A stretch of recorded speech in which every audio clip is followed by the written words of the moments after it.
পরিস্থিতির বিশ্লেষণ করেছে এবং দেশবাসীর সামনে এই বিচারের দাবিতে ঐক্যবদ্ধ আন্দোলনকে আরো জোরদার করার জন্য আহ্বান জানিয়েছে।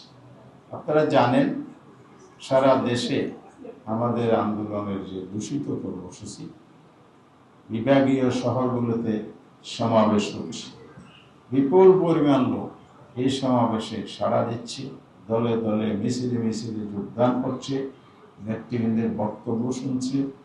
তারা সংগঠিত হয়ে এই অপকর্ম এবং অতীতের দুঃশাসন এর ধারাবাহিকতায় যে অপশাসনের দিকে দেশ নিয়ে যাওয়া হচ্ছে, বিশেষ করে হত্যাকাণ্ডের বিচার না করার এবং বিচারহীনতার সংস্কৃতির ধারাবাহিকতা রক্ষা করে ফেসিজমকে বা ফেসিস্ট শক্তিকে পুনর্বাসনের যে গোপন আঘাত আমরা লক্ষ্য করছি এবং ফেসিবাদকে আবার ফিরিয়ে আনার যে অপচেষ্টা হচ্ছে, সেটার বিরুদ্ধে আমরা রাজপথের আন্দোলনের মাধ্যমে এই সমাবেশগুলো থেকে জনগণের বলিষ্ঠ কণ্ঠ, ক্ষুব্ধ প্রতিক্রিয়া আমরা শুনতে পাচ্ছি।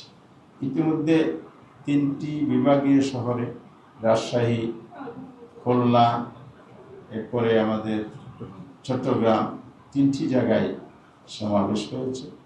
সামনে আরও 4টি সমাবেশ আমাদের সামনে আছে, যেমন 27 তারিখ ময়মনসিংহ, এরপরে 11 তারিখ রংপুর, 18 তারিখ বরিশাল, 25 তারিখ সিলেট। এই কর্মসূচিগুলি আমাদের আছে।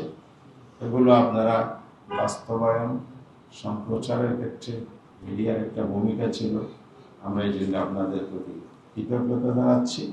সামনের সমাবেশগুলো যেন সফল হয়, জাতি জানতে পারে, দেশবাসী আপনাদের মাধ্যমে বক্তব্য সম্প্রসার হলে জাতীয় স্বার্থে জনগণ সজাগ সচেতন হতে পারবে, সেই প্রত্যাশা আমরা ব্যক্ত করছি এবং সহযোগিতা চাচ্ছি।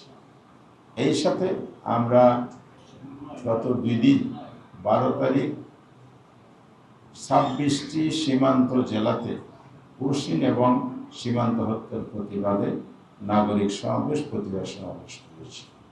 আবার রাজধানীতেও আমরা একইভাবে প্রতিবাদ সমাবেশ করেছি এবং বিক্ষোভ মিছিল হয়েছে রাজধানীর একটা গুরুত্বপূর্ণ এলাকা।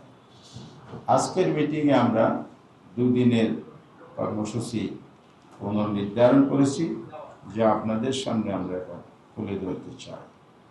আমরা আগামীকাল 23 জুন রাজধানী শহরের বিজয়নগরে আমাদের শীর্ষ নেতৃবৃন্দের উপস্থিতিতে, অর্থাৎ 11 দলের শীর্ষ নেতাগণ, দলীয় প্রধানগণ এবং সংসদের বিরোধী দলের নেতা, চিফ হুইপ সহ সকল নিরপেক্ষ, সত্য প্রকাশে আপোষহীন।